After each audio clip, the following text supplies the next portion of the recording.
السلام علیکم ورحمۃ اللہ وبرکاتہ۔ آج ہم دعا پڑھیں گے۔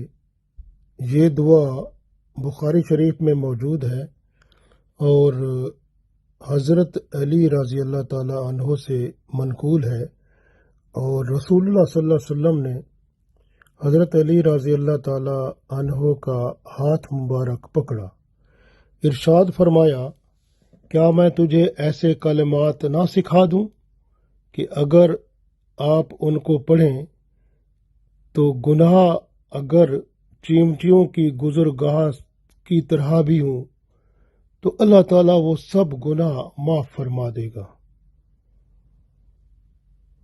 یہ دعا بہت اہم ہے، صبح شام پڑھنی چاہیے۔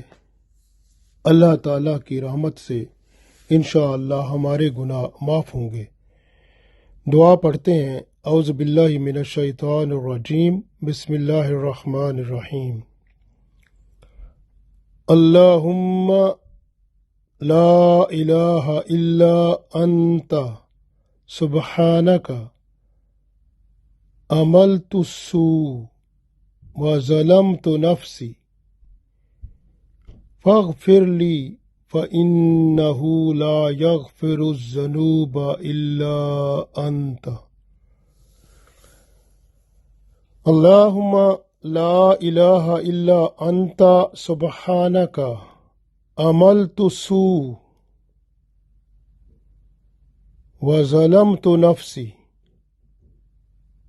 فاغفر لي فإنه لا يغفر الذنوب إلا أنت۔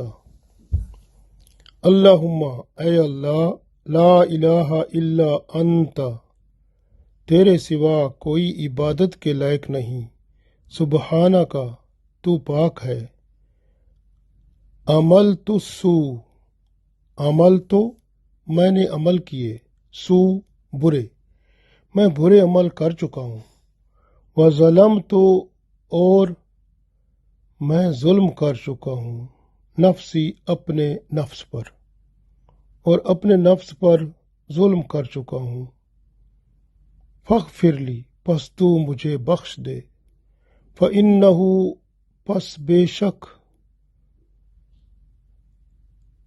لا یغفر الذنوب، کوئی گناہوں کو بخش نہیں سکتا، الا انت، مگر تو ہی تو بخش سکتا ہے، اے اللہ۔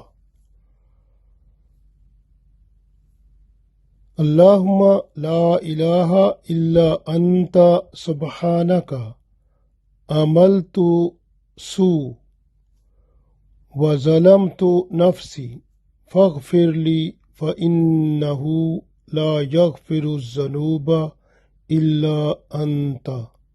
اے اللہ، تیرے سوا کوئی عبادت کے لائق نہیں، تیری ذات پاک ہے، میں تو برے اعمال کر چکا ہوں اور میں نے اپنے اوپر ظلم کر لیا ہے، پس تو میری مغفرت فرما دے، کیونکہ تیرے سوا کوئی گناہوں کو بخشنے والا نہیں۔ تو انشاءاللہ اس دعا کو جتنی دفعہ ہم پڑھیں گے اتنا ہی بہتر ہے، کہ کیا پتہ کون سی قبولیت کا وقت ہو، اور اللہ تعالیٰ اس دعا کو سن کے ہمارے تمام گناہ معاف فرما کے ہم پر کرم فرما دے، اور ہماری دنیا اور آخرت بہتر ہو جائے۔ اللہ تعالی ہم سب کو توفیق دے کہ ہم آپ صلی اللہ علیہ وسلم کی بتائی ہوئی دعاؤں کو سیکھیں، اللہ سے التجا کریں، اور دنیا و آخرت میں کامیاب و کامران ہوں۔ آمین۔